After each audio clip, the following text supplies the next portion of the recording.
میدونستی اگه واسه حلوا آردش رو حرفه‌ای تفت بدی و نکاتش رو بلد باشی 100 برابر کیفیتش بهتر میشه؟ با اکوکوک همراه باشید. 3 کیلو آرد گندم یا کامل یا سنگک رو داخل تابه بزرگی علک کنید. اگه میخوای اولین نفری باشی که به محض آپلود آموزش جدید ویدیومون رو ببینی، دکمه سابسکرایب و زنگوله کنارش رو حتما بزن. ابتدا روی حرارت متوسط رو به بالا بذارید تا آرد و تابه گرم بشه. بعد حرارت رو کم کنید و هم بزنید تا بوی خامی آرد گرفته بشه.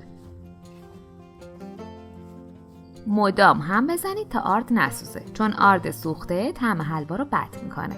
تقریبا 3 تا 4 ساعت زمان میبره تا آرد تفت بخوره و رنگش تغییر کنه. سعی کنید بوی خامی آرد رو در مدت زمان طولانی از بین ببرید و 1 ساعت آخر به آرد رنگ بدید.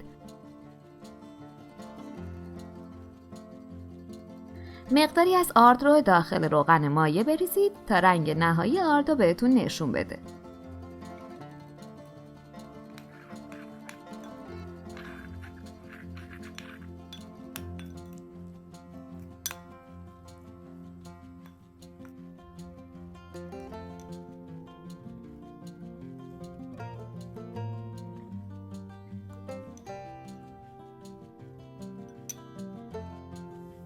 بعد سرد شدن آرد رو علک کنید.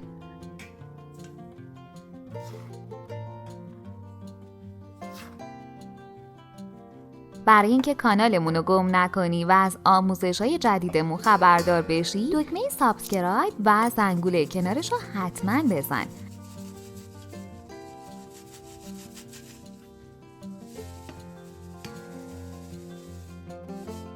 گلوله های آرد رو اصلا باز نکنید، چون خامیشون گرفته نشده و کیفیت حلوا رو بد میکنه.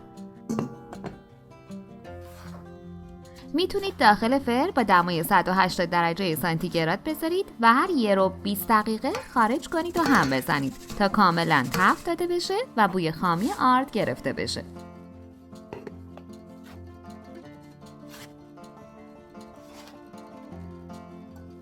آرد اولین آخرین حرف رو توی حلوا میزنه. به خاطر همین از آرد مرغوب و با کیفیت استفاده کنید. داخل پلاستیک زیپ کیپ بریزید و 6 ماه تا 1 سال داخل فریزر نگهداری کنید. میتونید برای هر بار درست کردن حلوا از این آرد تفت داده شده استفاده کنید. اگه این آموزش رو دوست داشتید، پس قطعاً دیدن این ویدیو برای دوستانتون هم جالبه. حتما براشون بفرست تا اونا هم استفاده کنن. برای حمایت از ما کافیه فقط ویدیومون رو لایک کنید و با زدن دکمه سابسکرایب و عضو شدن در کانالمون فوراً از ویدیوهای جدیدمون با خبر بشید.